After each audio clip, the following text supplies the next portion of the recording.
Well, Jason Biggs, welcome to On Film with Kevin McCarthy. I don't know why I say my name, but that's the name of the show. I love it. You said Jason Biggs. I was about to say Kevin McCarthy, but then you said it yourself. But I'll say it again. Anyway, Kevin McCarthy. Jason Biggs. What's up, dude? Great to see you. Great to see you as well. We were just talking. It's been 13 years. 13 years. Last time Jason and I sat down, which is ironic considering we're doing a longer form talk right now, is we chatted for 4 minutes. 4 minutes. For American Reunion. Yep. With you and Allison. Yep. It was at the press junket. Everybody was there. Jennifer Coolidge, Eugene, everybody was there. Yeah. It was cool for me as somebody who kind of grew up on that franchise, but also now to be able to chat with you about your directorial debut. Mm-hmm. We're going to get into all that. Untitled Home Invasion Romance, which is an amazing title. The film is great. And people listening to this, it'll be available on VOD, wherever you get your streaming, Apple TV, Amazon. Definitely check out that as well. But as I start the show off every single time, theatrical experiences meant a lot to me as a kid. Yep. And I often ask this question because I like to,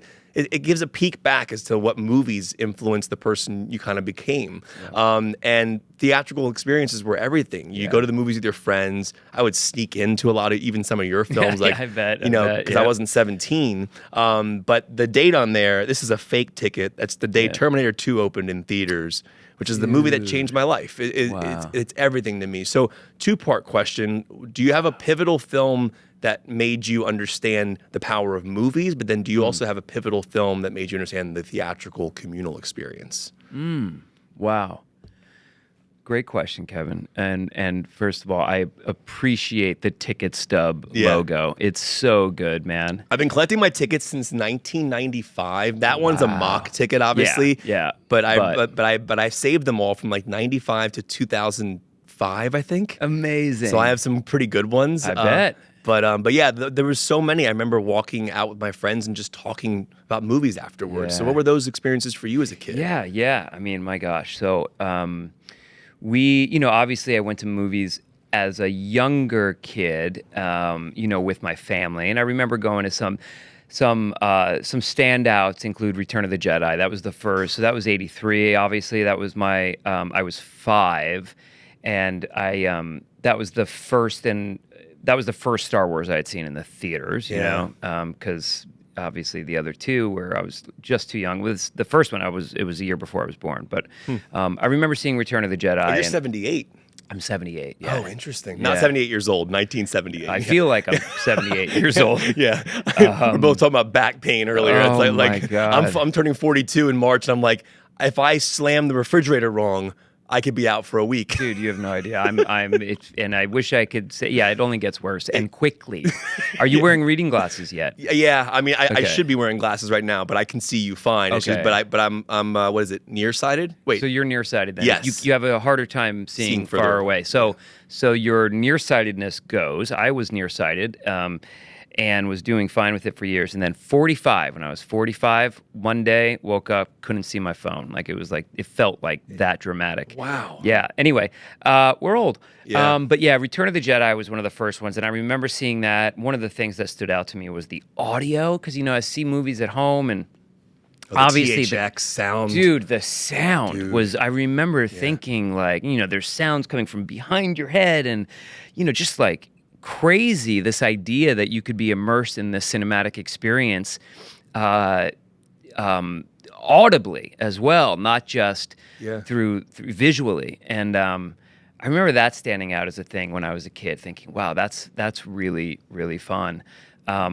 And by the way, you have really good sound design in this film, and we're going to get into that in the middle of the conversation because you have a great soundtrack and score as well. We'll get into all that, but sound design's a big part. So I would imagine that those are early moments where you start to understand the cinematic language of how how you feel affected by a movie. Oh, 100%. Yeah, 100%. And and so I feel like if I can fast forward a little bit to high school, movies were kind of our way to hang out. I'm from Jersey, so we had the mall and we had movie theaters. And so we would go to the mall, we would get dropped off at the mall and we would hang out in the mall, or we'd get dropped off at the movie theater and we'd go see a movie or two, we'd also sneak in, of course. And, but that became, and then, with my group of friends, in high school, and by the way, still to this day, I feel like almost every other thing we say to each other is a movie quote. Yes. Right? Like, you know, so when I was in high school, some of the, you know, it was like a Dumb and Dumber or Sandlot. What's that? Sandlot, Sandlot yeah. was a great, so quotable. Forever. I mean, Yeah. that was like it's like that movie is my favorite baseball film I of all just showed time. my sons. Oh. I just watched Sandlot with my sons. They loved it It because still holds up. it totally holds up. James Earl Jones at the end. James Earl Jones, brilliant. Oh. Of course, Dennis Leary, just like perfect. Yeah. Yeah, no, and they loved it because I've gotten into a little bit of trouble where I've tried some movies that have, you know, oh, this looks weird. It looks old. It's not funny. It's, you know, and you're like, oh, geez. And you kind of agree with them. You're like, oh, maybe this doesn't hold up. But Sandlot definitely did. Yeah. But yeah, that sort of became our language, you know? Yeah. Like when you're still sort of awkward and you know, you're not talking about deep things with, at least I wasn't. My friends in high school were not having deep conversations. Yeah. We're quoting movies. Yes, exactly. And for us, it was mostly comedies. We would go see all of them, you know, then whether it was when I was much younger, the Naked Gun movies. And by the way, my dad as well. My dad and I bond over broad comedy. Yeah. So to say that he was excited when he first saw American Pie, not just because he was proud of me, But it was like a good R-rated raunchy comedy. it was a good R-rated raunchy comedy Yeah. that was perfectly this is my kind of movie. You know, he loves that stuff. Yeah. We Porky's, Meatballs, those were the movies I grew up on as a kid and would watch at home probably prematurely. You know, and my dad would love them too. So yeah, that became kind of our language in high school. Quoting movies and comedies, especially Nutty Professor, Eddie Murphy's version, and you know, a lot of Eddie Murphy stuff. Can I just say that yeah. Eddie Murphy deserved an Academy Award for that? Dream Girls or what? No, for Nutty Nutty Professor? Dude. I'm somebody who I find it so frustrating that comedy and action and horror, these genres that aren't considered quote unquote Oscar worthy, because generally it's dramas. And again, I love dramas. Just don't get me wrong, but like Nutty Professor, what Eddie he Murphy was able to did do, yeah. at that dinner table. Oh my God. And the way that, I mean, for people who are watching this, he's sitting there essentially, besides the kid, he's every character in that every scene. And this is like really early visual effects. So he's like talking to a tennis ball 100%. With an earpiece that has the dialogue from the day before, and he has to keep the emotional continuity. You know how insane that is? Like that's, and like, look at Liar And by the way, Liar. in full prosthetics and Yes. you know, or Jim Carrey in Liar Liar or Dumb and Dumber. Yep. You know, I've made this argument many a times for actors that I feel have been totally overlooked, simply because they're not part of a sort of serious film or something. Sure. And I remember saying that a lot. Speaking of playing multiple roles. Michael Keaton in Multiplicity. I remember thinking, God, this is brilliant. Yeah. This is brilliant. But, you know, then there are guys like, you know, I remember Big is one of my favorite all-time movies. Great Penny Marshall and, of course, Tom Hanks. And he was nominated for an Oscar for that. But again, it's not a broad comedy. It's much more, I mean, it's a high-concept comedy, but it's not broad in its shtick. It's not that kind of comedy. It's much more sort of played much more grounded and he's just brilliant in it. But for the most part, yeah, you're not getting actors doing those kinds of broad comedies that are getting, you know.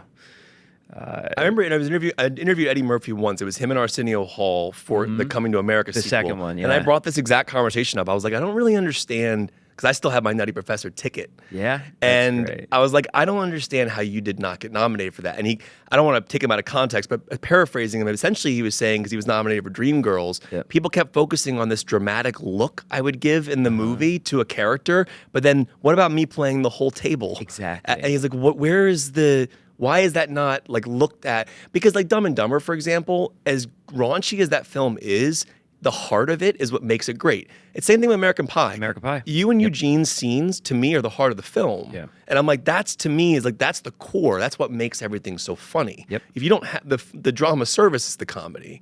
And you know what I mean? So I know very much what you mean. Yeah.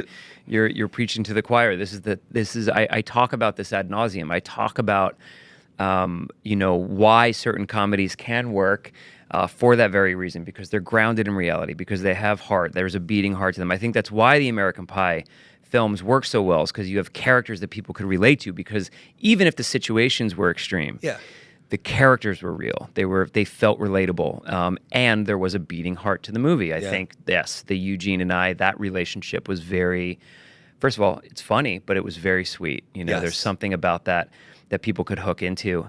Also, the girls, like that, the fact that the girls have this position in that movie, that have this sort of position of power, and there's some sweet moments. And anyway, I believe me, I see. I didn't realize that Murphy was nominated for Dreamgirls. I thought there was controversy around it because he was nominated, certainly, and maybe won the Golden Globe, but then he wasn't nominated for the Oscar. Or he was, but then he didn't win. That was the thing. I think he got nominated for the Oscar, but then Norbit came out.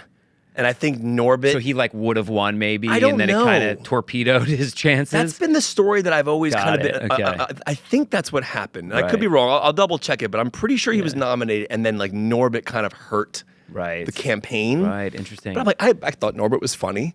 So Norbert was fine, and you know what? He wiped his tears with the money he made from Norbert. You know, like it's you know, you strike me as, and honestly, like pure cinephiles, I feel like have this for the most part, just a general appreciation of movies. So much so that even sort of an objectively bad, quote unquote, bad movie.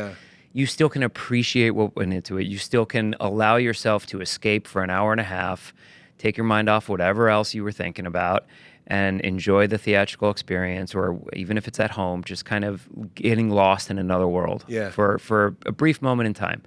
And I've become that, I think. Certainly after directing, I've come to appreciate film in a different way, for sure. I imagine, especially directing yourself. Yes, for sure. For sure. But yeah. Anyway, I digress. Comedy. Yes, I believe I believe that there are some performances of comedies past that have gotten totally overlooked by the Academy. I just rewatched Midnight Run the other day. Martin Brest's film. God. That's one of De Niro's best performances ever. And it's never talked about in his lexicon of like, you know, Goodfellas and Raging Bull. I get it; those are all great performances as well. But he's funny, even in Meet the Parents. He's hilarious. Like that to me is another element of range for him. You mentioned sneaking into films. What was your sneak-in process as a kid? Because everybody had different ways of doing it. So I might as well pull these out now. I still have my tickets for the first American Pie. No way. Let me see. That's the first American Pie and the second American Pie. Oh, I love this. That's 99 and 2001. And I'm pretty sure I wasn't 17. I wasn't 17 yet when those were coming out. Wow. So what did you do? Because we would. Oh, go ahead. Yeah. What was yours? I want to hear yours. Well, I mean, it's. It says American #2, but it was American Pie 1. That's funny. Yeah. Yep. And then American Pie. God, look at that. Sunday, August 12th. August 12th. Wow. So that was even, so this was a few weeks after it opened, because it opened on July, what was the date? July 9th. July 9th, 1999. Yeah, it's crazy. This was American Pie. Wait, this was part 2. It's confusing. So it says American #2 on the I'm sorry. This was part 2. Yeah. Yes. Okay. And then this was part 1. Part 1. It says, July 12th. Yeah. So you went basically this Monday. Yeah. I think you went Monday after Friday was the 9th, 10th, 11th. You went on the Monday. Yeah. How about that? This is so surreal to sit here with you and see you hold those, because like if you think about it, like when I was a kid, I went to the theater to see those movies. I still had that ticket. Never thinking the guy in the movie would be one day holding the stub that you just, It's surreal. Yeah, absolutely surreal. I love that, man. This really, it's very cool. I have a stub from the first American Pie too. Do you? I do. Yeah, I have it in a wallet, an old wallet. I have still like in a drawer, but yeah. Did you go see it on opening weekend, to see it? Yeah. So we went to opening night. Myself, Paul Weitz, who was one of the co-directors of the first movie with his brother Chris, and Eddie K. Thomas went, and who played Finch in the movies, went and saw, snuck into the back of a theater. We paid, but then snuck into the back of a theater and listened and watched. And what then was I think that like? It was surreal. It was absolutely surreal. It killed, right? It just killed. It killed. And we had, at that point, we had already seen it with some audiences. I mean, there were test screenings, and then there were previews and so forth, and a premiere and all that. But yeah, it was wild, and it never disappointed. It got to a point because we would sneak. That first weekend, I believe, I might be wrong. Eddie, myself, and Paul went maybe like it might have been later that weekend. The Friday night, we went and bounced around to a few of us went and bounced around to a few theaters, but it got to a point where we knew when we're like, we'd be like, oh my God, the thing's coming that's about to get this crazy laugh or this unexpected laugh. Yeah. And it was just, and it never disappointed. Like there was no audience that was like, oh, this audience wasn't as great as this audience. I mean, especially that first weekend, because it was people's first time seeing it for the most part. And no social media. No social media. So you couldn't ruin stuff back then. The only thing that was ruined, and I remember thinking, or not ruined. Ruined is actually the wrong word because it still worked. But I remember the spoiler that they gave was the pie, me and the pie, and so the very first trailer was a red band trailer. Do you remember red band trailers? I used to love red band trailers. Because you knew. Yes. You're like, oh, this is, I'm not supposed to be. We're going to get F words. This is an R-rated trailer. And for an R-rated movie, obviously. And they released a red band trailer, and there was a shot of me with the pie. There was and then Eugene walking in, I think. They gave that in the trailer. They gave it away in the trailer, and I remember thinking initially, wait, is that? I don't know anything about marketing. I mean, I was 20 years old, thinking, but still going, isn't that like the big thing that we don't? Shouldn't we not give that away? Yeah. And it was actually, of course, because what do I know? It was brilliant. That got people talking. This is the early days of the internet. It popped up in chat rooms and so forth, but word of mouth, talking about that red band trailer and this guy, no one knew my name, of course, but the guy and a pie. That's what people started talking about. And it didn't give the whole thing away. People still laughed at that whole sequence and the reveal of me with the pie because, again, even though they might have seen a glimpse of it and they knew it was coming, it's still almost the anticipation of it was part of the fun for people then when they went and saw the movie. And then also there was so much else in the movie, of course. It didn't come down to that one scene. But in fact, it actually ended up, so there was already, before the movie premiered, there was a buzz about it. I got recognized because of the trailer. I remember being in public and getting recognized just from the trailer of the movie. Not much, obviously, but I remember it happening. Wow. It was at the Century City Mall in LA, and I remember getting recognized. Someone who had just come out of a movie still, but they were like, you're a guy in that movie. Wow. Before the movie came out. But yeah, it was really surreal and wild. Movies are shot non-linearly, so when did you film that scene in the process of the filmmaking? Yeah, it's a good question. I believe that was kind of in the middle. You knew it was coming, obviously. You read the script, but I mean, yes, of course. Did they place it in the middle kind of on purpose to get more comfortable? Nope. There was, as far as I know, there was no intention behind that. This was, for a studio film, it was relatively low budget. There was as far as I know, there was no intention behind it. It was just, it sort of fell where it fell.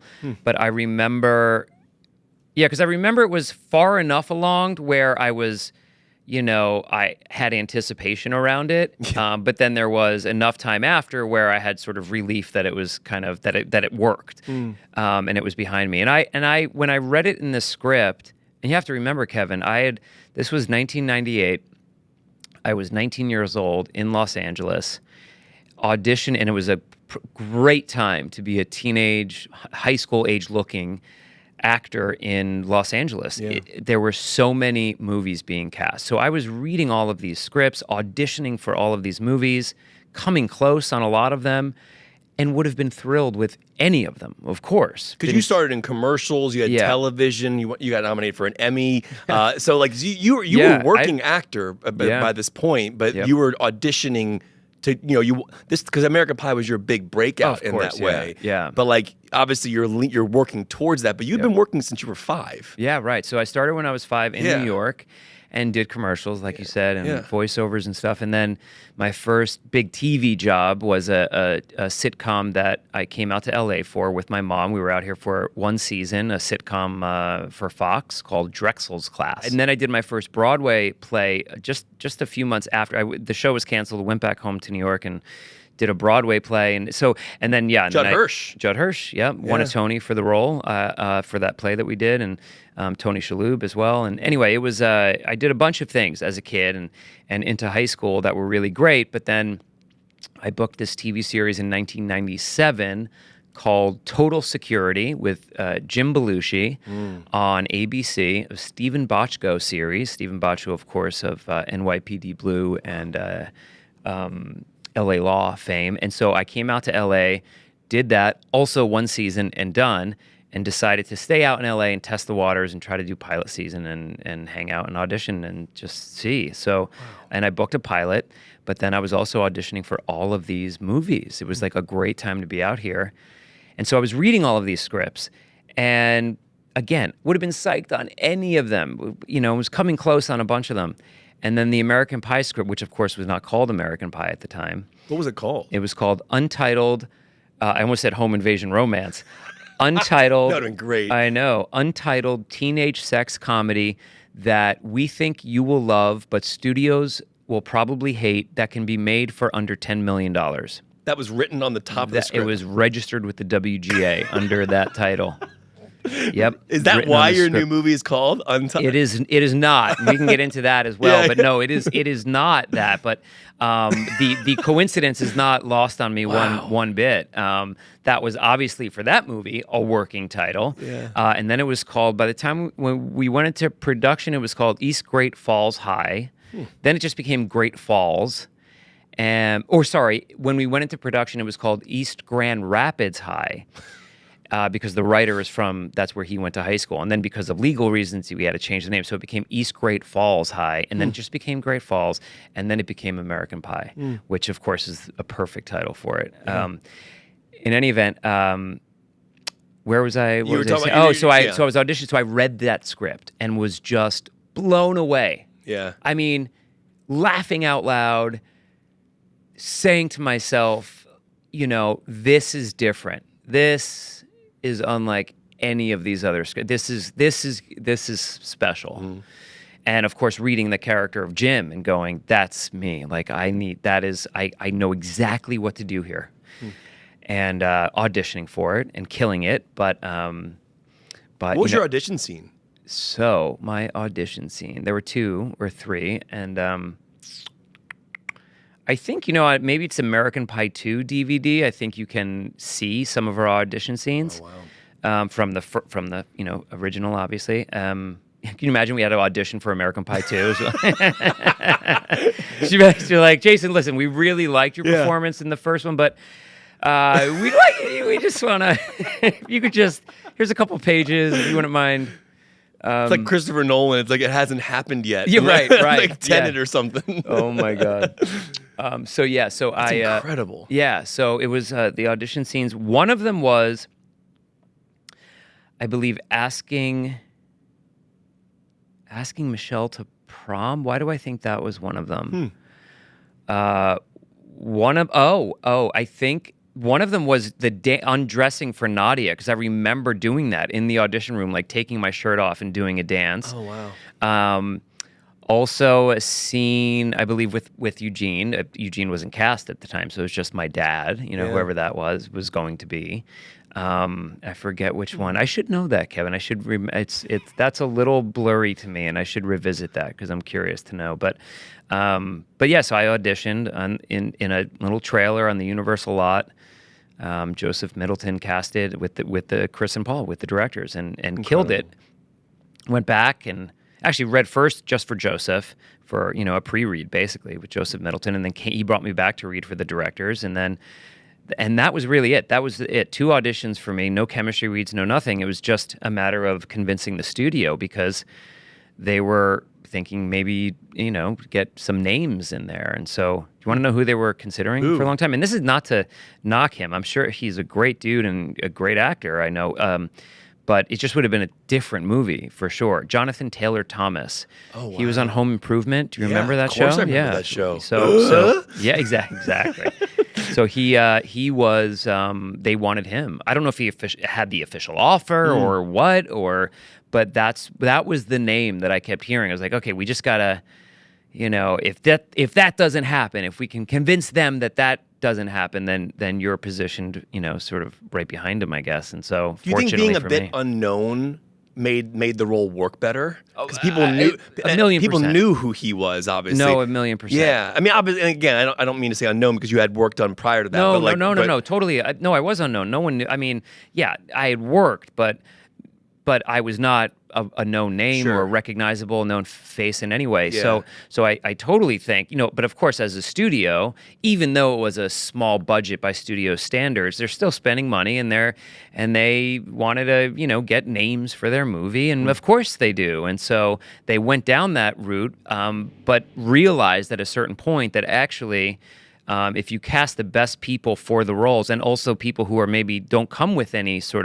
other attachment, anything else, there's an opportunity there, to tell the story in a different way, a more authentic way. It's and actually that, the subsequent success and fame that I got from American Pie, is a bit ironic because it's come into play in casting after that for me, where I haven't gotten parts because I'm too known of an entity. That's interesting. Yeah, I was wondering because I remember seeing Loser. I had my ticket for Loser actually. That's great. I remember seeing because that came out a year. Yeah, like a year later. Did you do that in between 1 and 2? I did. Yeah. So exactly. So that was the first movie that I got to pull that ticket out. You have to see this. Oh my ticket. God, let me I still see. have Loser. Let me see. I always geek out about that scene in Jay and Silent Bob Strike Back when you run into Kevin and Jay and you're like, why does everyone bring up the pie? What about Boys and Girls and Loser? I'm like, I like Loser. Yep. I got the Loser ticket right here. Let me see. Got to bring that one out. A bit faded, but there it is. Faded. Loser. Yes, July 21st, 2000. This says. So you do that role. So you do American Pie, and then and then are you trying to differentiate and do something? Because obviously Loser was still a comedy, but it had a great drama to it as well. It did, yeah. It was a little. It did. It had some dramatic elements. Amy Herkeling, of course, directing, and who I was a huge fan of, and. I think it's interesting. I look back on that time. I don't think there was a real intentional thought process. It wasn't calculated. Not too much calculation at the time. I really saw. How do I say this? I look back and I almost wonder, if I had done the. A bit more of all right, let's be patient. Let's maybe do something that is real different. Let's see if we can't parlay the success of American Pie, knowing, of course, that I had done dramatic work on Broadway and TV in the past, knowing that I could do it, or at least feeling like I could do it, and sort of holding out for something that would also establish me in another world, and then I could kind of have both, maybe avenues available to me. Sort of and I'm not comparing myself to him because he's brilliant, but Heath Ledger, he, after 10 Things I Hate About You, I think made a very intentional choice to not do another comedy like that, of course, he went on to do so many great roles, but if he wanted to, he could have done another comedy in a second. It's like Matthew McConaughey a little bit. Matthew McConaughey as well, He got stuck in that rom-com realm for a Totally. while. I mean, and I love those movies. No, they're great. And they're great, but obviously he like with Dallas Buyers and Interstellar. Yep. I mean, but it's interesting that you say that because like I would imagine, after American Pie, people see you a certain way. 100%. And so do you book Loser off the heels of American Pie? So like, okay, all right, Jason was just in this. It was a big success. Yep. Let's use that. And so is American Pie 2 already in the works in between this, or do you do Loser and then American Pie 2 comes after that? Like. So we filmed. So I did American Pie. I actually was signed to a 2-picture deal, and the first movie was Boys and Girls, actually. So the very first movie that I did after American Pie was actually Boys and Girls, but I ended up almost at the same time, basically, I think I went into production on Boys and Girls first and had my deal for Boys and Girls first. But Loser, I got offered after American Pie came out, and that went into production at almost the same time. And I ended up basically flying back and forth between Loser was New York and Toronto, and Boys and Girls was San Francisco. And so I was flying back and forth, and I'd literally work on set. I mean, I'll never be this busy again in my life. I would, film all day, in New York or Toronto, and then get on a plane and fly at night and land, and then, do work on the next one. Or sometimes I would, work a night shoot and then come and then work another night shoot, but on the other coast. The schedule was crazy, but Michael J. Fox did that on like a Family Ties and Back to the Future or something, wasn't it? He did, yes. I mean, it's you kind of have to do that.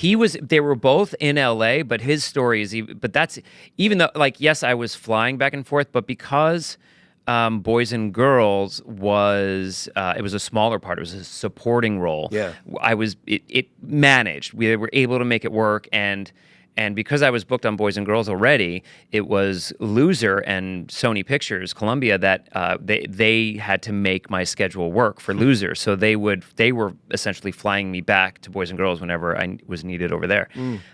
But yeah, Michael J. Fox was in LA, but he would literally shoot all night on Back to the Future, get in a car and drive, sleep in the car, right? And then go to rehearsal for Family Ties, and then do that, and then go back to the Future set. And he was doing that every day, like crazy, right? But in any event, so it was Boys and Girls and Loser shooting at the same time. And then after that was, I think the next one was Saving Silverman. But again, broader comedies. Loser, yes, had some more dramatic elements to it, I think. But still, for the most part, I'm being seen and cast as a comedy guy, and I loved it. I loved doing comedy, and I guess I also just had already been acting at that point for almost 20 years or you're something. 40 right now. You're 40 years into your career. I'm just thinking about that. 42 years into my career. It's incredible. Yeah, it's crazy. It's crazy. Have had an agent since 1983. Not the same one. Wow. Different. I've changed them. But yeah, it's insane to think of that. But I think there was an element of seeing the ups and downs of this industry and how fickle it is, and going huge periods of time without working. Now, granted, when I'm a kid and I'm living at my parents' house and I don't have to pay mortgage or for food or anything, when I could go periods of time without working, and it was fine for me. I would be a normal kid. But I had seen already, like, I could have a success like the TV series I came out to LA for, or be on Broadway, and then not work for a year after that. And so, not that I thought that was necessarily going to happen, but I think there was something in my mind of, take advantage of this, like this, who knows? Like, it was hard for me to, I certainly passed on things. I'll never forget the first time I passed on a movie. I couldn't believe, or even, actually it was a TV series. I passed on a role in a TV series before American Pie came out. My manager at the time was telling me, this thing's going to be lightning in a bottle. I think you're going to have other opportunities. And this TV show, I don't think you should do. It's different. It might da-da-da-da. It's not worth it. I think you should pass on it. And at that point in my life, I had, in a 15-plus year career, never said no to a job. What? It was such a foreign concept to me. Do you feel guilty God. Yeah, I'm a people pleaser. I hate saying no. No, of course. Yeah. Of course. And I'm like, oh my God, will they ever cast me again? They're going to hate, are they going to hate me? All these thoughts, of course. Money on the table. How do you leave? How do you say no? I grew up, lower middle class. My parents, cut coupons, and I worked multiple jobs, and my mom worked nights. And this is not something that was in my wiring. Yeah. So it was a crazy thing. And then after the movie came out and there's all these successes and all these offers are coming in, I had to pass on things. I just couldn't do everything, obviously. But it was such a crazy feeling to say no to things. But again, there was I think a sense of, all right, so I'm a comedy guy, great. And I also felt like I'll get other opportunities to do dramatic work. And then, I realized that actually, perhaps naively, was not getting as many opportunities in other genres, because of the success of American Pie. And yeah, so and again, I say that more as an observation, less as a complaint. I really do, because again, I'm still sitting here. I'm still in the industry. I know people that are not doing it anymore. The industry is so different now, and it's really, really hard. And so 2 years later, the fact that I'm still sitting here talking to you about a movie now that I directed is like, I appreciate it on levels I can't even explain to you. So it's less of a complaint. I won't complain, but it's an observation that, yeah, for sure, it was harder than for me, not just because I was the comedy guy, but also sometimes simply because I was known, and they wanted to go with an unknown for such and such role. And so the exact same thing that I was up against for American Pie, that I fought against. No, don't go with a name. Don't go with a recognizable face. Go with me. It'll be better for this movie. Now, a year later or a couple years later, I'm going, no, don't. It'll be better with me. Don't go with an unknown. Yeah. You want me. Yeah, you were Jonathan Taylor Thomas. I was Jonathan Taylor Thomas. At that point. Yeah. Wow. Interestingly, you want to hear one of the jobs that I said no to, that I was just talking about, where I was like, my manager was like, no, you should pass on this, was a multi-episode arc on the final season of Home Improvement. Is that not ironic? That's universe. Is that not ironic? So I had shot American Pie. Whoa. It was in between. It was the year between American Pie being shot and it coming out. And I auditioned for, and got offered this really cool 3-episode, multi-episode arc on Home Improvement. And I was excited to do it. And my manager was like, we need to pass on this. Wow. Yeah, isn't that wild? I mean, as I get older, I don't know if it's the same for you, like the universe, the coincidences, things that speak to you, like whether a song plays on the radio, you hear some lyrics in it. Like I was listening to the song at the beginning of your film, the Death Cab for Cutie song that's playing in the car, and the lyrics in that song hit me because I'm like, he's talking about watching movies from the 50s and everyone on the screen is dead. Yep. And we'll get into that in a bit. But what's fascinating about what you just said is you were already commenting on the fact that people were seeing you as the American Pie guy, even in 2001 in Jay and Silent Bob. Exactly. And now, full circle, you've directed your own movie. You're playing an actor in the film. He almost kind of has an American Pie moment where someone comes up to him at a bar. He's like, I've seen you in the softie commercials, and you're like, and he goes, do the face, and he goes, you say something like, I've done other roles. That's one role that I've played. So it's almost, is that kind of you commenting a bit on how people perceive you? Yeah, and listen, I wish I could say that I put that in the movie. I did not. It was your screenwriters. Yeah, the screenwriters put that in, but that was one of the things that I read and was like, yes, let's lean into this. I related so hard to that. I thought, I mean, even down to he gets recognized for playing this commercial character, Mr. Softy, and then the guy goes, do the face, which you just said that, do the face. And I remember when the first American Pie came out, I would have people tell me, do the dance from where I get undressed for Nadia, and I do that silly dance. And people would be like, do the dance. And so when I read that, do the face, it's just like, oh my God. And there's like, you have that push and pull that you have with fans and being in public and fame. I'm fascinated by fame. I could talk about it forever. It's wild to me. Like I feel like but anyway, it's that relationship that people have with their fans, and the expectations that fans have of these people that they feel like they grew up with, or they feel they have an intimate relationship with because they've seen them in movies, or in my character's case, commercials. They think they're meeting Jim in real life when they meet you. Like they go, but you're not Jim. Certainly when the movie first came out, right? There's no other movie they only know me as Jim, Interesting. And so there was definitely a lot of that early on. Yeah, for sure. And to give context for the audience, so the film is Untitled Home Invasion Romance, and we're going to dive into the story, but essentially your character's trying to rekindle his relationship with his wife.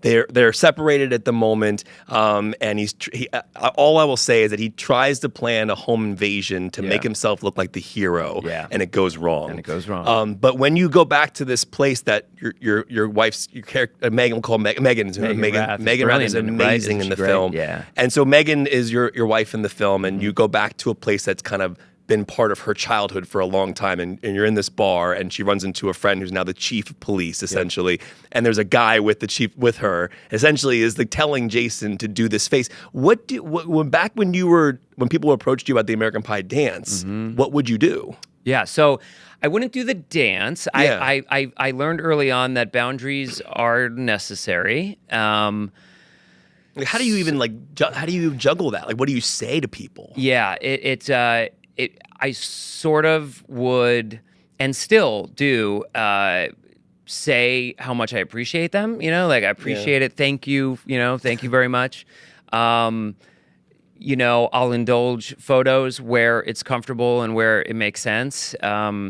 You know, and by the way, this is all different now that I'm a dad, and you know, when I'm with my children, I have a different set of rules, and also when I was that age, I was also going to places where, you know, like I was going out, I was young, I was going to bars, I'd go to, you know, places where people were drinking, and that was my demo, was these, you know, collegiate people who were at bars and drinking, and I'd go to them, you know, and I'd hang out, and so I had a lot of, you know, drunken frat guys coming up to me and being inappropriate sometimes, and I'd, you know, either have to, you know, leave, but they would get upset sometimes if I didn't, you know, say like, oh, I don't want to take a picture right now because, you know, let's say the circumstances were, you know, if I took a picture with that person, everyone was gonna want a photo. I was just a little uncomfortable and it was too crowded. Now, granted, I put myself in that situation. I would go to these bars. Sure. But you know, if I ever did say no, and I usually didn't, but if I ever did, as politely as possible, sometimes people would get pissed at me, you know, and I'd be like, "Wow, this is kind of strange." There is that expectation that's on me. But yeah, I sort of just had a sort of set of rules that have developed over time and have changed a little bit or a lot as a parent, for sure. But you know, and I just kind of try to stick to them. I think there is sometimes, you know, the circumstances are, I don't know how to say. So I take it. Sometimes I'll take it as each circumstance as it comes, and we'll see. And maybe I can indulge a little bit more than usual. But yeah, I'm rambling now. I'm digressing about taking photos of people. But I find this so interesting, and I'm glad you brought up the fame thing, because I psychologically, I have to imagine, like, you know, that rise to stardom and like kind of keeping that fandom alive as well, but also what it does to somebody psychologically, especially when people like really young, it happens to them. I think about like Macaulay Culkin, who was in this chair a couple months ago, and he quit acting at like 14 after Richie Rich, and he went back to high school because he was just like, it was psychologically, it was a really tough, people were, you know, essentially using him for money, to make money in a way. And of course. But there's something so fascinating about that, because at the end of the day, we're all human beings. But it's a machine, Hollywood, in a way. You know, I'm very grateful for, first of all, for the amount of, for my whole career, but for the amount of fame that I've had. I feel like I'm kind of in I obviously it's changed over time, and you know, when I have something come out, it sort of spikes a little bit more, but of course around those years in the early 2000s was probably the height for me. Of course, I had a lot of movies that would come out, bigger studio movies, and I was recognized a lot. But I never got to a crazy level of fame, you know. But it. Oh man, you were the star of some major films, yes, and part of a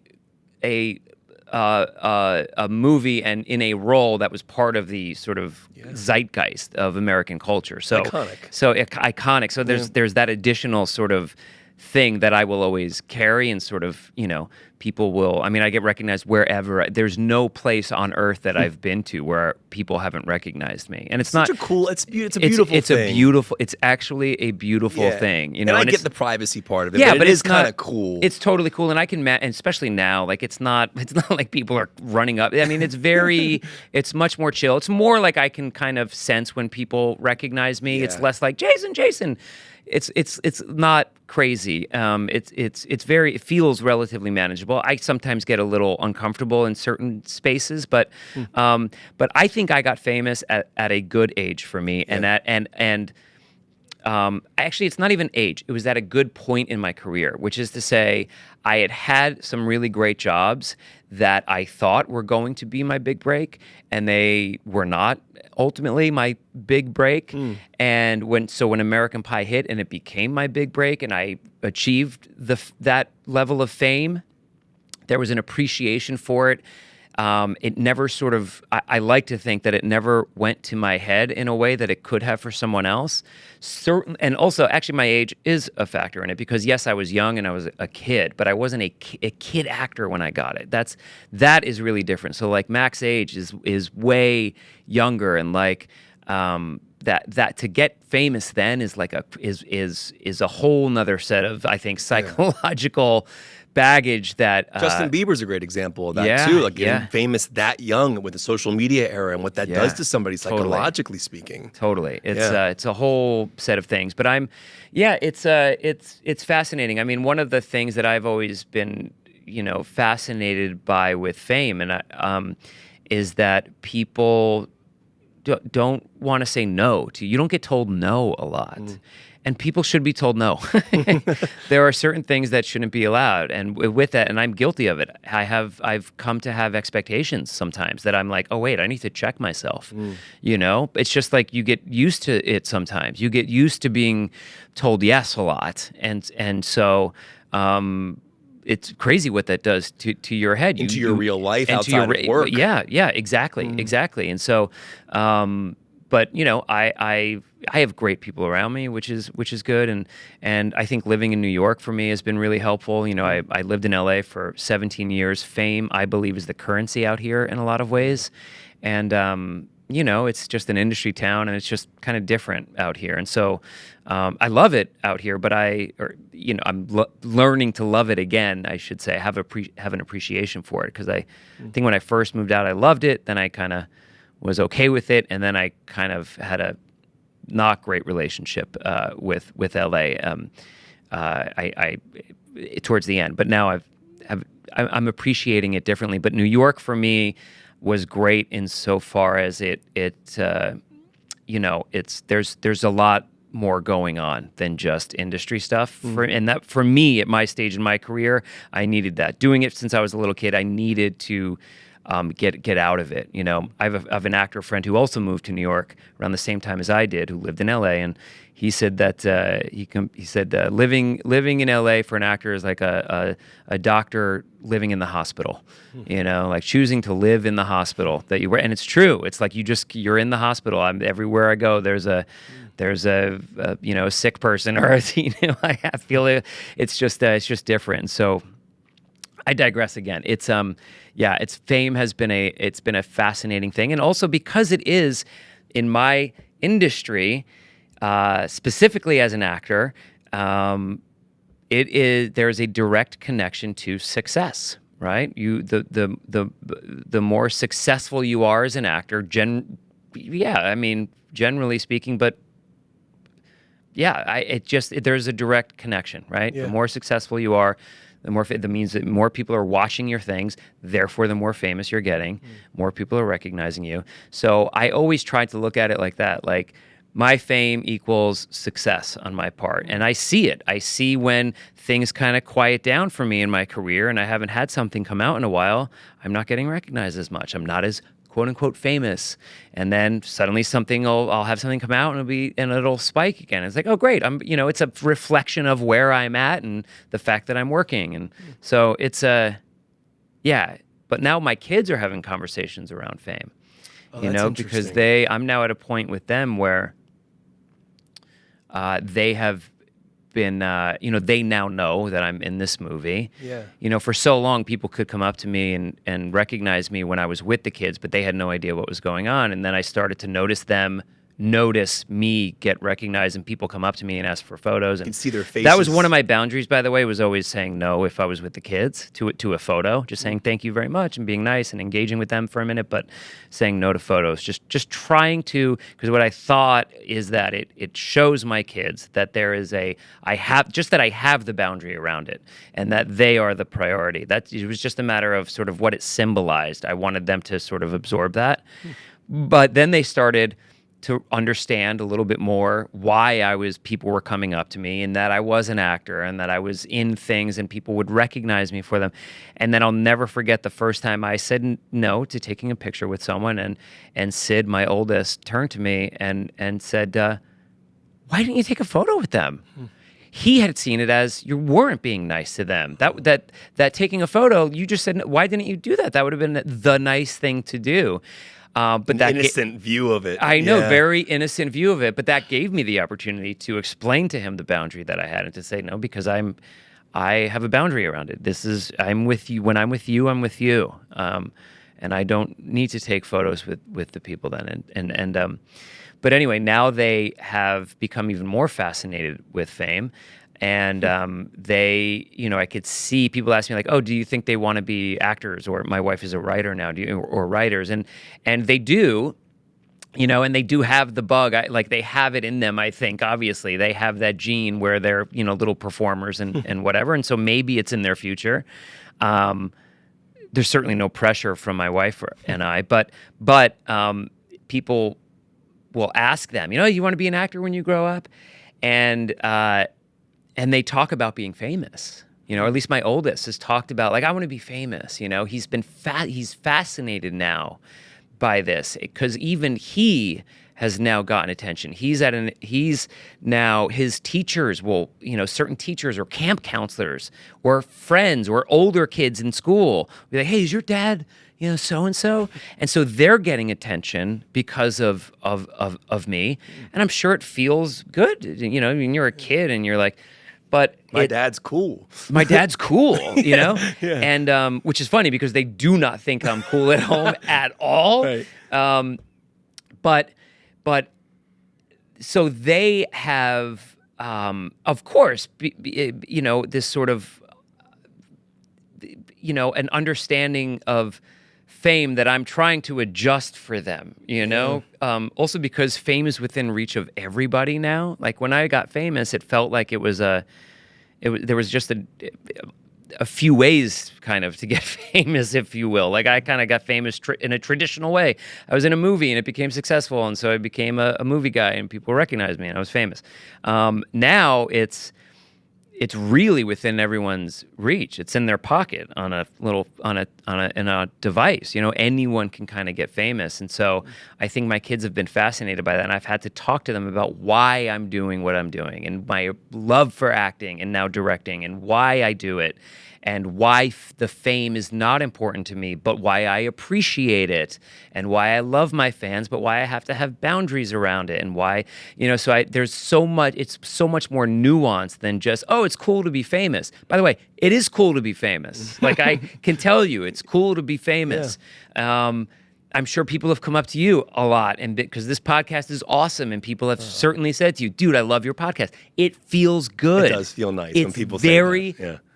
Very cool. It's addicting. It is. And I've never experienced it on the level that you have. But there is, we all want to be validated, man. Who doesn't want to be validated? But when does it become dangerous is the question. Totally. Is like, do you seek that validation, not to get into a therapy session, but I've been in therapy since I was 14, so some of this might come off as like therapeutic, but that seeking of validation, it becomes dangerous. Yeah, because, of course. Because if you're relying on other people to make yourself feel better, and that's where it gets tricky, right? Like, and again, I've never dealt with it on a movie star level, but I have to imagine psychologically, it's hard to navigate it. It's got to be tough. It totally is. And again, I think the trickiest part is not just the sort of reliance on it, but how you react when it's not as present. Again, who am I outside of that work? Exactly right. I ask myself that sometimes. I'm sure. I'm a husband. I'm a dog dad. But it's like, we are so wrapped up in our work. Right. It becomes our identity. Yeah, totally. In that way.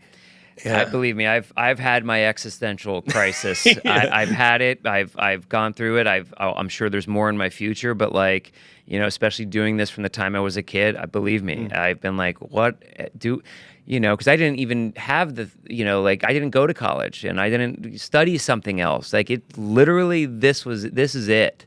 And so I've said to myself, certainly in moments of career lulls, been like, oh God, like, what am I outside of that? I have nothing else, you know? And so trying to reassess, reevaluate, and sort of, you know, be able to, you know, go through those moments without beating myself up in such a way and getting so depressed because that is all I am. Like acknowledging that, like, I can be more than just this.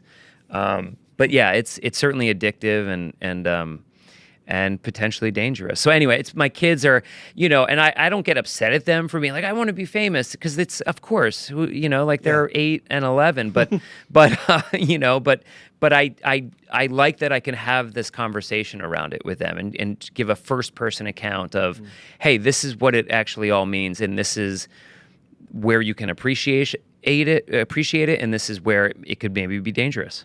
It's interesting.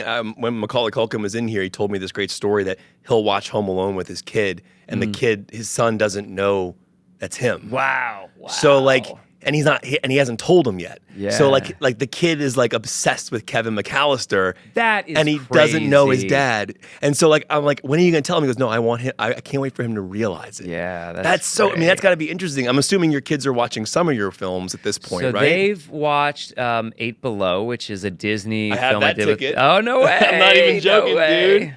Oh Hell my yeah, God, man. dude! 8 Below. Yes, Dude, I love that. It's a really good movie, isn't it? I love that film, yeah, man. Frank Marshall, Paul Walker, of Paul course, Walker, Frank Marshall, man. man. Oh, Tyson's Corner. Look at you. 2006. Is that when? Yeah, 2006, So they're watching that, man. So they've watched that, and they've like watched my wife and I like appear on, like do like talk show appearances and stuff. So they've like got it, but they honestly don't. It's funny. They're not.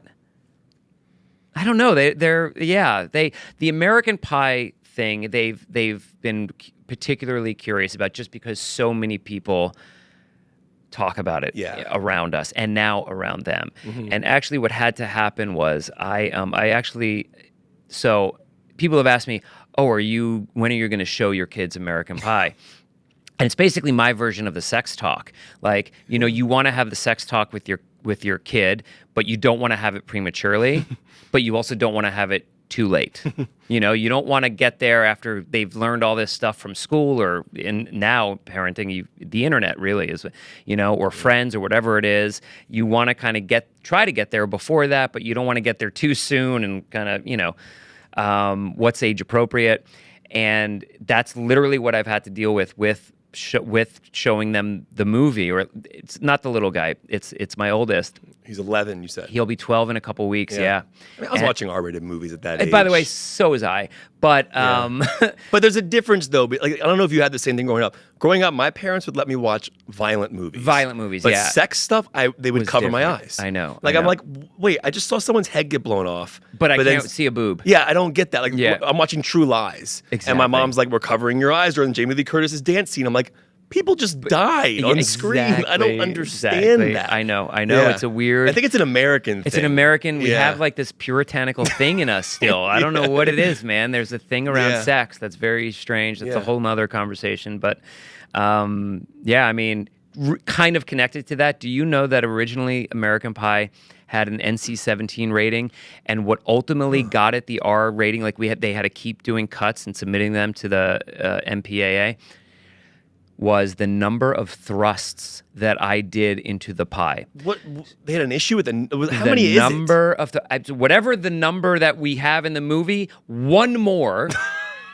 was the number that was NC-17. That's insane. Is that insane? Yeah. Is that insane? It's like it's ridiculous. Like in a PG-13 movie, you can say the F word once. Once. You get one F word. But you can't put the word mother before it, and you can't use it in a sexual way. Exactly right. I'm like, okay, I don't understand. You can see it doesn't really make sense at all.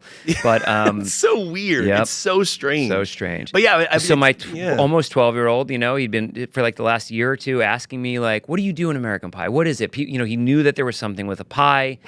people were. He knew that it was me with a pie. How do you that even something explain this? that Yeah. something happened with a pie, and he would start. He's been asking me, like, so what is it exactly you do? And my wife and I talked, and we're like, we think we have to kind of tell him because someone is going to tell him, like this summer, camp counselors were asking him about it, Actually, this is when we did it. It was over the summer after he came back from camp.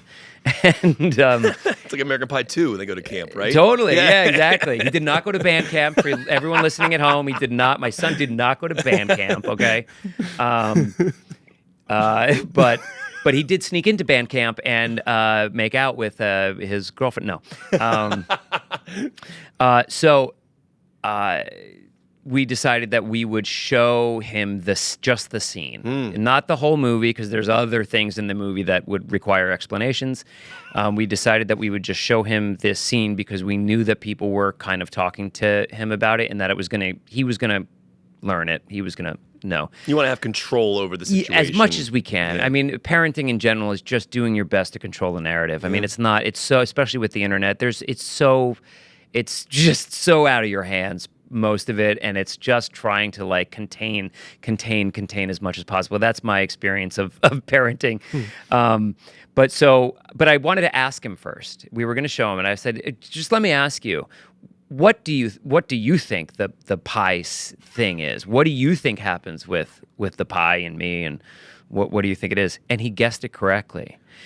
And I was like, huh, okay. And did you hear that from someone? He's like, no, I just like the way people act around it. He's a smart kid, Yeah. And so I go, okay, well let's watch. And I watched it with him. And first of all, he loved it. Okay, he was laughing. He was a little uncomfortable. A little bit, it's your dad. I was sitting right next to him watching. I was showing him it on my phone. So of course it was a little uncomfortable. It was like life imitating art as well. It was like me and Eugene, and I'm sitting here showing my kid the scene from American Pie of like. It's Inception. We're like a couple layers deep here. A lot of layers to it. A lot of layers. Wow, that's crazy to think. Because I remember that one of my favorite scenes in the first American Pie is those scenes with you and Eugene sitting on the edge of the bed. Oh, by the way, I was on a couch. I was on a couch, sitting on the couch with my son, showing him the pie scene from American Pie. This was my version of a sex talk with him in a way, because it was this idea of like, I want to say this before you learn about it from someone else, And so, so he hasn't seen the rest of the movie yet, but it was important for me to get that to him. Yeah, and I said afterwards, this was great. This was so great. I go, so what'd you think? And he goes, you're a good actor. And I was like, hell yeah. Hell yeah. Right on. Thanks, buddy. But yeah, so now he knows. Now I have to have the actual sex talk. Yeah. Well, I mean, honestly, there's nothing better than using your movie to be able to. Now I'm going to show him the scenes of me and Eugene, of Eugene giving me this. Yeah. Here's what we're doing now. Oh wait, what an incredible full circle. All right. Yeah. We are here to talk about your directorial debut.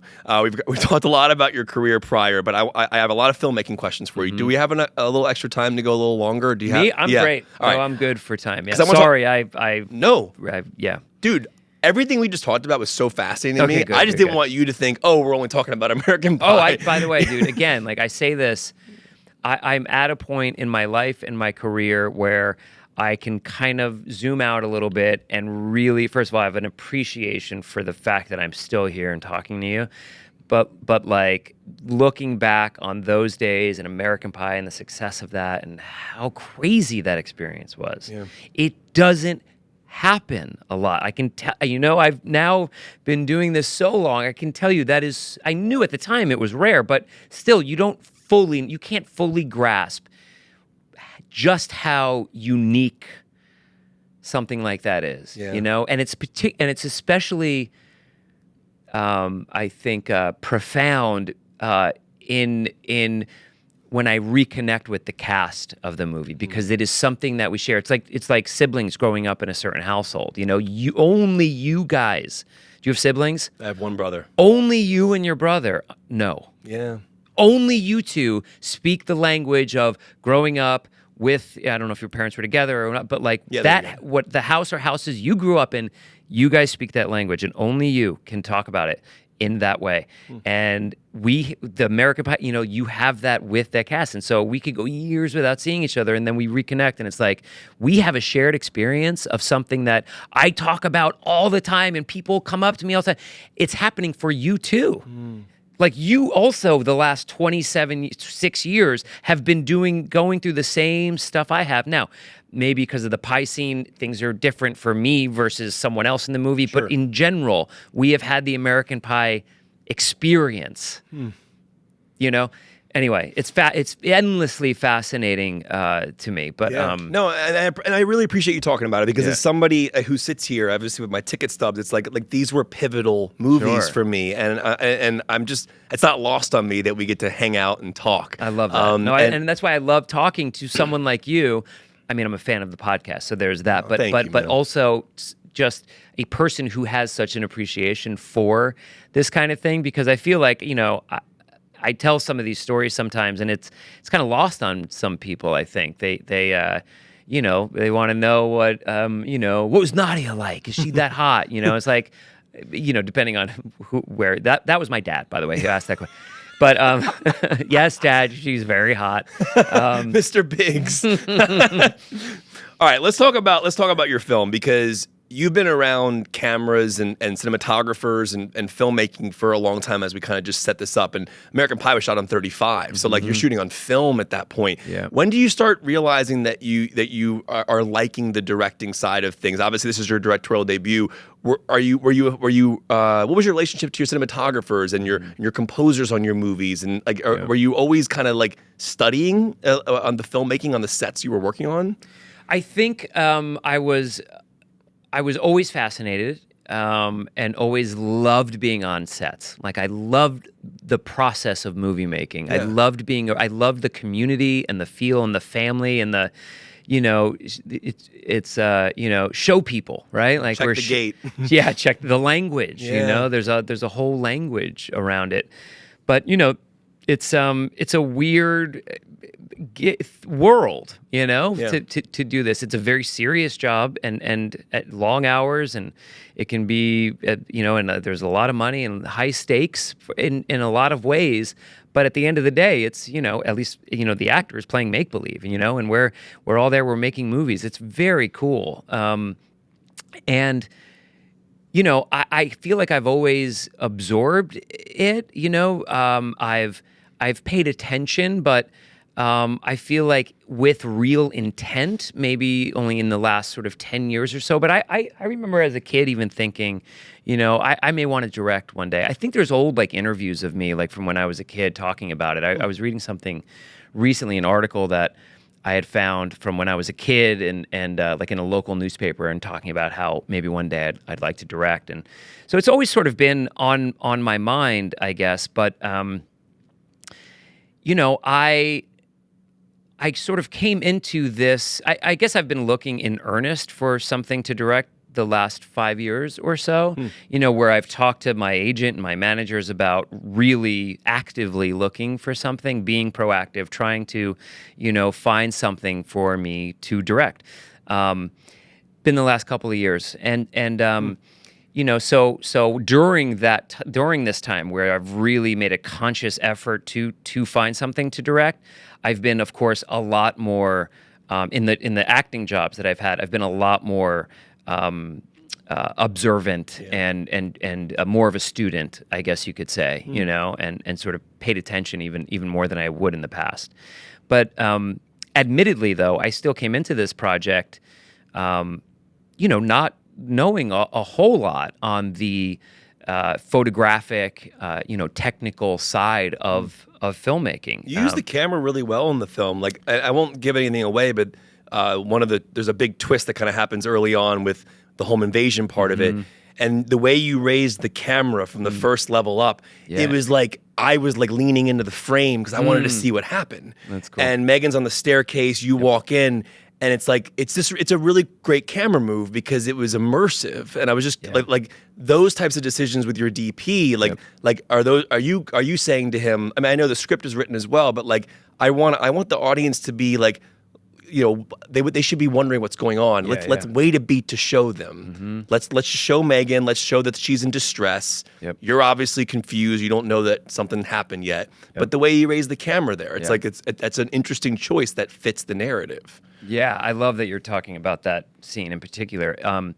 Yes, so my director of photography, a guy named Zach Cooperstein, who's so good and so smart, and shot anamorphic on this. It looks really good. Yeah, and shot anamorphic, and what was I going to say? We're talking about the shot, and you're talking about your DP. Sorry. He shot Barbarian and some great films. He's really like, shout out Zach Kreger, by the way. Yeah. Oh yeah, sure. Great. Weapons. He's blowing up right now, right? Yeah. Weapons, so good. Barbarian's so good. Yeah. Oh my God. So we talk first about, emotionally, like what is the point of this? Where are we at in the story? Yeah.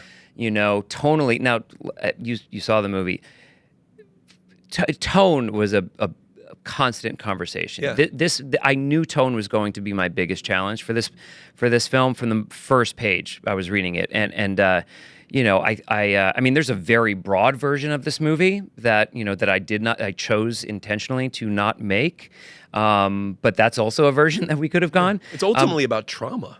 Yeah, it is. I mean, exactly right. I did not know where this was going, and you do like Zach Kreger does. You juggle a great tone. Thanks, because man. you're right, because there are there's stakes in this film. Yep. High stakes, but ultimately, without giving anything away, it's about trauma and how it lives. Trauma. With Yeah, no, you're absolutely right, and how it without even of course when you least expect it, sort of it coming back to surface and affecting your decisions moving forward, and finding versions of yourself that you didn't know existed, but perhaps you prefer over the version that you've become. And but there's also laughs. I wanted the audience to laugh. I wanted to engage with the audience on a comedic level. But I knew it was going to be tricky tonally. That's part of the reason I liked working with Zach, was because he also had he had done comedy, but he had also done a lot of, like Barbarian, which is of course a thriller and sort of horror. And I wanted to be able to go to some of those places as well. That shot, there's a reveal in it, again, without giving away. And so we wanted, the conversation was around, how do we make that reveal? What is going to be, when is the first time we show, that thing? And how do we show it? And where do we get the most emotional bang for our buck? And he had this idea of, also we shot listed, but as we got the locations as well, like that, we had you have to back your shots into the locations, of course. So we found this house, and as we go and we're seeing this house, we're seeing, oh, we could do this here. We have, and so he and I would sort of block it through in our minds, like, and I would talk about, well, I want, I think it's better if the actors end up on the couch, so how do we get them to the couch? And so he's kind of pitching ideas on, well, we could shoot it like this, we can put it on dolly, we could do a dolly shot and do this, or we could do a jib and a crane shot and come down. And also we had restrictions of time and money, of course, was also another factor. Sometimes necessity is the mother of invention. You're absolutely right. Right. But I will say it was a push and pull with my DP because, he had some really great ideas, but some of them took some time. Like they were fantastic ideas, but they just required time. They were time intensive, and I wanted to also be able to give my actors time to do the takes, time to give me different options. I was an actor in it as well. I wanted to give different takes, wanted to give different options. We spend so much time trying to set up this shot or create a shot that there are a lot of things that could go wrong while we're filming, then the actors are not getting enough time to give different takes of their performance, right? So I, as an actor, of course, am very sensitive to that. but I also wanted the movie to look good, and I wanted to, I wanted to get the best out of my director of photography, and I wanted him to pitch me as sort of big and crazy and creative a shot as possible. But that was the constant push and pull, and so, I feel like a shot like that where it's sort of three kind of reveals in once. You have me sort of coming into frame, and then you reveal her, and then you have your third and final reveal. There was a way to do that all in this one shot that he pitched me. And, I just thought, like, emotionally, you would have the boom, boom, you would have the beats that were necessary sequentially and in a beautiful kind of way. But yeah, that was always the thing with Zach and I. I love him, but there were times where I had to say, I think maybe this is a little too ambitious. But I wanted to know, tell me, what is the if we had any kind of mission. That was the other thing. We also couldn't get all the equipment that we wanted because we just didn't have the money for it, So it really required him to get creative sometimes. And he was brilliant. He's brilliant. Well, staying in the tone lane. So I mentioned earlier at the beginning of the film, you're driving with Megan, and the Death Cab for Cutie track is playing. Yep. And Here to Forever is the name of the song. Yeah. And it's interesting because the song plays as a soundtrack piece first, and then we end up in the car and it's on the radio. Yep. And I always love when those happen because it's fun, it's in the world, but it's not in the world, but it is. But the lyrics to that song are fascinating, and I would imagine are setting up your tone of your film. Yep. And they're speaking in the song, which is an interesting thing about watching films in the 50s and those actors being dead. Can you talk about like a song choice and kind of how that allows tone and how that like kind of sets you up for where you're going? Because the film is darker than I thought it was going to be, and in the best way possible. So I was just curious if you can talk about that, but also your score. And it was Ryan and Jay who did your score. So the composers, the music, the film score has to somehow align with your soundtrack choices too. And so can you talk about juggling that? 100%. This is one of my favorite things to talk about. Because this was one of the most interesting parts of the whole process for me, was just this, was using music to convey tone. It's a character. It is more than I ever realized. I knew it was cerebrally. I knew it would be impactful, but because of the difficulty of this. The ambitious nature of the finding the tone of this movie and the sort of the way that it could be it could sort of go in a different direction so quickly, for better or for worse. The music became incredibly important, and I was really able to use it as a tool in post-production to change what I had originally sort of planned. I was able to, sort of at times lighten it up more than I felt like we had gotten on the day. And at times I was able to bring it down and make it a little darker than what we might have shot, or maybe what the performance gave, right? So even while I was on set, maybe thinking, you know what, I think this is maybe a little bit lighter. And I tried my best, by the way, to find options, certainly with performances, to try to get as much as possible so that in the edit, you could kind of go, oh, this is the more comedic version of this moment, or this is the more dark version of it. Megan Rath in particular was so great about doing it, because she is such a great comedic and dramatic actress. Yeah. So she was so wonderful about giving me those options in the limited time that we had. But in the edit, it was really crazy how that helped me. And so the music first, this movie starts, I wanted to sort of set the movie up as one kind of tone, sort of almost present it without spoilers, but sort of present it as kind of a Jason Biggs romantic comedy. Sure. But I also wanted to there's that montage at the beginning. We shot that after the fact, and I think it helped the movie so much. But what I love about it too is that it presents the movie in one sort of way, and then with the Death Cab for Cutie song, which works on a few levels. I think it's a little more upbeat. It's pop, it's a very Death Cabby song, and so it feels fun in a way that I wanted to start the movie off. I wanted to almost make people go, oh, a Jason Biggs rom-com, and sort of mislead in a bit of a way, and of course the lyrics, which you've mentioned, which are so great, which I so love about movies from the 50s. Now you see all the people on the movie from the 50s.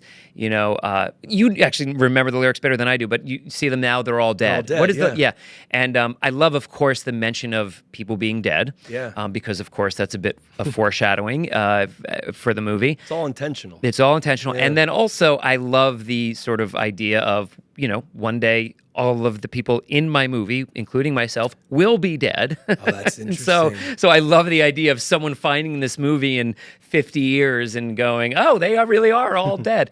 And of course, then we have the roadkill as well that we kind of shown things. There's just little Easter eggs and stuff that we loved sort of putting in, But the music that affected the tone so much. And then of course the score. Ryan and Jay. I don't know if do you know the band Guster? I've heard of the band. I don't know the music. Ryan is a founder and lead singer and writer. Okay. For the band Guster. The score's so great in this and film. He's been scoring movies with his partner Jay Lifton, and they came in and it was they took such great notes. We would, I think ultimately I almost feel like the movie got for what I was going for, got a little too dark, and I wanted it to still be a little quirky and playful. So even in their sort of moments of scoring where it is dark and it's heightened drama and intensity, they still come back to this running sort of playfulness in this recognizable almost theme to the score. And what I believe it did more than anything for me was it connected the whole movie. It connected every piece of the movie together to make it feel like it was one movie. Because my biggest fear when I read the script and when I shot the movie was that I was going to feel like either too many different movies or two different movies because of the tonal shifts that would happen. And while could be good and those shifts still happen, you don't want it to be such a departure that people go, wait, what? So while I like the mislead of going, oh, this is a rom-com, perhaps, you still want it to feel like it's part of one movie. And so the score is what did that. The score is what connected every scene of the movie in a way that felt really organic to me, really fun. I thought they did just a brilliant job. And I can't believe how much it affected, for me, how I see the movie and how I know audiences will see it without even realizing that they're being told that this is all the same movie. I mean, people like you will know, but, my hope is that it's so seamless that people don't even sort of acknowledge that maybe. And then you bookend it. I won't give anything away, but there's a great song that closes the film out with the car again. Yep. We'll leave that there. But it's really, music is such a powerful tool for that, and it's cool because it does balance that tone. You also have some really interesting practical effects in this film. Like gore effects. If we can go into that just a little bit, because I mean, nowadays obviously a lot of things are CGI. It looked like you did a lot of things practically. Almost everything was practically. Was that pretty cool to play with? It was so cool. Yeah. It was so cool. It's like old school movie making. It is. Again, time consuming. Yeah. That But I mean, I worth it. definitely was pulling my hair out on some days, the blender scene, it was great. it's so much fun. The scene on the boat, of course, Yeah. And just to give some context, again, I mentioned this at the beginning of the interview, but if you forgot what we were talking about, the plot, essentially, I'll let you say it. I don't mind giving away at least the first. Because when I tell people what the movie's about, I kind of give away the big thing in the beginning, but it makes people go, "Oh my God, I didn't really." And I feel like it's. This is after the movie came out anyway. Give a proper setup. Yeah, so with the version without giving it away is, I play a commercial actor in New York who's on a break from his wife, and in an attempt to win her back and save his marriage, he plans a fake break-in with his acting class buddy, so that he can step up and be a hero and win her back and save the marriage. But I like to say, but things go wrong, but I've been telling people, like, so he plans this fake break-in with his acting class buddy. He's gonna break in, and I'm gonna step up and be the save my wife and be the hero and shoo him away and win my wife back and be the hero. But some things go wrong. I end up not being at the house when he comes, and she ends up killing him. Right. And so that's the first act of the movie. That's what sets the whole thing up. Right. And then people, there's more death, there's more gore, there's more turns and twists, and it becomes a bit of a cat and mouse and a whodunit, and in a very sort of Coen Brothers-esque way. I think you've got Fargo vibes for sure. So yeah, in the best way though. Yeah, thank you, man. I look, a Coen brother. I am not, but they are my favorite filmmakers. But you're playing with that tone. For me, how they are able to, make me laugh at someone being cut to pieces in a wood chipper. Yeah. Like that to me is incredible, and I love how they're able to do that, and I just love it. I don't know what it is. Maybe I just love what they're able to do, and so I sort of always had them in the back of my mind. And so where was I going with? Fargo. Oh, so I've got a sheriff on my tail, but then I've got these two brothers who come into the mix. These two characters that are very a la, pick a Fargo is Steve Buscemi and his friend are coming in, and so there's the cop, and then there's these other two insane characters, and so there is definitely Fargo vibes to it. But still your own. Thanks. I hope so. But the point being is that that I feel like Fargo is a good example of tone. Yes, and also a plan that a character has going completely wrong. Completely wrong. He has the best of intentions. William H. Macy has the best of intentions. He in the movie, he saved his family. But here I am trying to save a marriage. It's good intentions, but it's it's naive, and it's irresponsible, of course, and things fall apart around him, and so there's that. But speaking of score and music and how helpful that is, we did a temp score as we're editing. You do a temp score. Mm-hmm. To help define the tone of the movie. It's helping you, and also to present to your composers. We hired our composers sort of later in the process. There are obviously filmmakers who work with the same composers and who are on board from the very beginning and kind of doing things along with them. We didn't have the budget for that. So we actually used a lot of Carter Burwell's score. We just used that as temp score because I knew that was the vibe we were going for. We had some Fargo tracks, and we had some Burn After Reading tracks. Burn After Reading for me was actually maybe even more than Fargo. In terms of story, very similar, but in terms of sort of, I guess, tone, I kept coming back to Burn After Reading a little bit.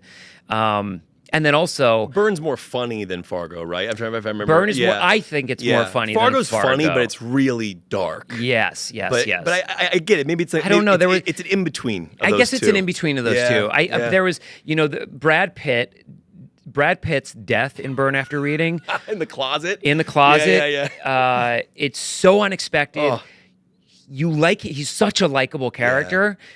And it's so unexpected, and it's so out of the blue, and it's so shocking. And so for me, we had, I think, a couple, that was Ernie in the movie. So, I wanted to really establish him as this likable guy, funny. We get a couple laughs out of him in the beginning. I think he's very funny, and just sort of, he's just doing his buddy a favor. So when he is killed, it is all the more shocking and unexpected. And so I've referenced Burn After quite a bit, but I loved that score so much. We also, Burn After with my DP, I love and the Coens do this actually a lot, this sort of low angle shot, particularly of the bad guy, the looming bad guy presence. I ripped that off quite a bit, in the movie. And so, yeah, there was a lot of Coen brothers, sort of that I kept thinking about, through even pre-production all the way to the very end and doing the score. Carter Burwell was, it was like, one of the greatest. One of the greatest. But Ryan and Jay came in and they did their own thing with it, and they did such a, they killed it. No, the score is great. And what's interesting about all this conversation is then you go watch No Country and there's no score. Yes, I know. How? I know. How do you make a movie like that great? It's I think it's their best film. Roger Deakins' cinematography alone. Yeah. But there's like hardly any music in that film. No, and what's crazy it's insane. And so again, like I can't imagine not having that tool at my disposal. I am not nearly good enough. There's no way I'm not experienced enough. I mean, there's experienced filmmakers that couldn't pull that off, but they are so good. And so all of the tone comes down to the cinematography, the performance, right? And the edit, where you're cutting, what you're going out on, what you see, what you don't see, how long you stay on a shot, how long you stay on someone's face, the back and forth, all of that. The scene in the shop with the clerk, like that. Yeah. Like it's so for me to not have score at my disposal. I mean, it would have been not the movie I wanted, because I ultimately really needed the score to sort of help me get the movie back to a place that I felt I didn't have it in anymore, based on just not having the enough of something, or not the right performance of my own. Usually it was my own. It's funny, like people were asking me earlier about like, what was it like to direct yourself, and was that stressful, and da da da. And how do you think did your performance suffer, or because of it? And Megan actually chimed in and said, I think his performance was great, and I imagine it's because he had so many other things going on in his head, and he was trying to pay attention to so many other things, that he was more relaxed. And I said, holy shit, you're absolutely right. Like, because I will, and I think a lot of actors can relate, overthink, and it's a dangerous place to go to. And the best performances are always the ones where you're so relaxed and you could just drop into the scene, drop into the role really naturally. And so I think I was able to actually do that even more than if I wasn't directing, And so so yeah, there was that. I forget what I was talking about, though. I forget why I was bringing. We were talking about film score and No Country for Old Men, and then music, and then you were talking about. Oh, my performance, and then so seeing, but there were times in the edit where Molly and I would be like, I need another take of me. Let me see a different delivery of mine, and I didn't have it, and I pride myself on giving directors tons of different deliveries, but I think because I was so caught, you didn't give it to yourself. I didn't give it to myself. So That's in crazy. moments like that, the score would save me, or the edit, where we'd cut out, and anyway, it's And I learned so much, Kevin. I learned so much. Have you ever thought about doing it? I've wanted to, and I just don't know that I have. Like, I've made short films. Okay. I shot a short film actually last year. I haven't edited it yet. Okay. But I can see it in my mind. I just don't know that I have the ability or the talent to cut it myself. I edit all my own podcast episodes. I can do basic editing, but like the film I made is very specific to, because I grew up with OCD and anxiety and depression, and so that's what the movie's. It's a silent horror film about OCD. Get out of here. Yeah, kind of. It's kind of interesting. It shifts aspect ratios as well as we're in reality or we're in his mind, and it's interesting. I'll tell you more about it. Dude, I want to know more about it. Cool. And the OCD thing. I mean, I had debilitating OCD as a kid. Did well. you? It sounds like you did, and now I still have it, man. Yeah. I'm 40. I'm Zoloft saved my life, dude. man. I was on Zoloft for so long. Yeah. I'm on Prozac now. But, I'm on Wellbutrin, but Wellbutrin is the one that everyone tells me I need to try. Well, I do it. It's a little bit of a cocktail. It's Wellbutrin and Celexa, so I kind of have a little bit of a double sort of thing happening for me. But I still have OCD as well. But it was way worse when I was younger, and it sounds like it was for you. It was bad for me because I have ADHD and OCD. Okay, yep. So those are not two fun ones to have together because your brain is constantly like switching to the next concern. Yes, and so I wanted to make a movie that basically Because to me, OCD in cinema has always been very stereotypical. By the way, in life it is. Like, people talk all the time about I left like my oven on. Or, yeah. Or like people like tidy up in their house. They're like, I have OCD, and I go, you don't have OCD. It's paralyzing when you you don't really have have OCD. it. And I was like, how can I make a film that, like, because I'm a big Chris Nolan guy. I think a lot of people are, but like his level, the way he immerses you in scenes. I'm like, what is my perspective? How can I get an audience to feel like they have OCD? Feel the ADD. Yeah. How do I drive the audience crazy? Bro, that's super ambitious, and man. I'm like, I don't know how. So I mean, I'll tell you more about it when we get off mic. But it's interesting. I have all the footage. Yeah. I'm the lead of it. I don't know that my performance is good enough to carry it, so I have to kind of play with the edit, and maybe I might not have the takes that I need. Yeah. I might have to use a piece of music here or whatever. Yeah. All right, I know we gotta get out of here, so I'm gonna end on this. So I'll mention an Untitled Home Invasion Romance. Yep. Find it anywhere you get your VOD on streaming, Amazon, Apple. Check it out there. I'm gonna end with this because it's a question I usually ask at the end, and it kind of fits into the Death Cab for Cutie song. Okay. Have you ever seen the movie Babylon? Margot Robbie and I never saw it. Never saw it. It's fantastic. Okay.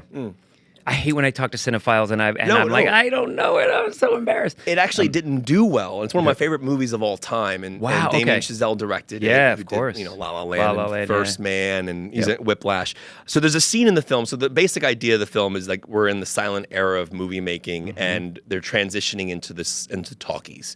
And Brad Pitt plays a character who's famous in the silent era, but now that the talkies are coming in, he can't keep up with it. It's a real thing, man. That was a real thing, right? I mean, it's interesting. And then so Jean Smart plays a journalist in the film, and she's like a film journalist. So she writes an article essentially about the death of Brad Pitt's career. Oh, wow. And the character he's playing, and and he's like, kind of upset about it. So he goes to see her, and he sits down with her, and he's having this realization that my career's kind of over. And she says to him in this weird moment, she goes, in 100 years, essentially, someone's going to turn back on your work and you're going to flicker back to life. Wow. And she was essentially kind of comforting him and saying, like, you might feel like this is the end of your career, but you're actually going to live on in cinema forever. Yeah. And it brings me back to that Death Cab for Cutie line about people watching movies in the 50s and people being dead on camera. But you do. Like, I'm watching a lot of Buster Keaton movies right now. Love Buster Keaton. And he's coming back to life on my screen. So I asked this to a lot of actors and filmmakers, like, how do you feel about that in the sense of your work will live on past you? Like, once we're gone, not to be dark, someone's going to turn on a movie you've made or a movie you directed, and you're going to come back to life for that person in 100 years. Like, what does that mean to you? It's a great question, man, and a great observation, and yeah, it's very profound to think about it like that. My wife and I have talked about it in terms of like having, because we've also like done some hosting together. We've hosted a show together, and like having that as a snapshot of our lives together, like that our kids, grandkids, and beyond. I think about my great-grandparents. I don't know, I have a photo. My mom has a photo, like, in an album buried somewhere. I don't know, that I saw in a long, my great-great-grandparents, forget it. I couldn't even tell you what their story was. I mean, they were in Italy, whatever, but that's imagine it. Like, having footage of them. Imagine having footage of them. That's what I mean. It's so wild to think that, like, you're on film at 20 years old. Yeah. It's a character. Yeah. But that is you at that me. time. That's kind of wild. It's surreal. It's very wild, and it's it's really cool. I feel like, as we're talking about this now, I'm thinking about this movie, and because it's, as a director, there's a different stamp you have. There's a different level of ownership for a movie, of course, right? Yeah. So there's lots of movies that I did that I just acted in, and I'm connected. American Pie, I'm very connected to. People see me and say, but this is, it is like I really made this movie, and so it is really part of my legacy, almost in a different way than anything else I've done. I birthed, right? My wife's a writer. She has real, like, her books will live on, and she's a memoirist. So it's true stories, and it's really her voice, and so this will live on. The fact that there is an accounting of it, the fact that there is actual tangible sort of something to be passed on. Yeah. Historical documents forever. Yeah. It's crazy to think that's the case with movies. Yeah. I love that. Dude, it's kind of an inside baseball movie, huh? It's About all about the Hollywood. I industry. gotta watch it. It's one of the greatest, and the opening 30 minutes are going to blow your mind. I gotta watch and it. Shot Okay. on 35. Lena Sandgren was the DP. Justin Hurwitz did the score, who did La La Land. yeah. It is, in my opinion, I think it's his masterpiece. Wow, okay. And Mark Platt produced it. Yep. And I remember seeing him recently at a Q&A. It's like, it's such an underappreciated film. Yeah. And I always ask that question usually at the end of the podcast, because I do feel like film is forever. That's why the show's called On Film, because like you're like musicians. But like I'm watching Buster Keaton come back to life when I put on The Cameraman, or I watch Charlie Chaplin in City Lights, or like there is that individual. They're breathing again. Yeah. In a beautiful way. Yeah. I've really enjoyed this conversation. Me too, man. Me too. We covered a lot of ground. We sure did. We sure did. And honestly, I'd love to have you back. Everyone check out Jason's movie, Untitled Home Invasion Romance. It's available wherever you get your movies, at home, on VOD. Congratulations on directing. Kevin. I hope you Thanks, direct man. more. I hope so, too. We'll talk again sometime. Thanks, Kevin. Thanks for having me, man. Thanks, Jason. Yeah.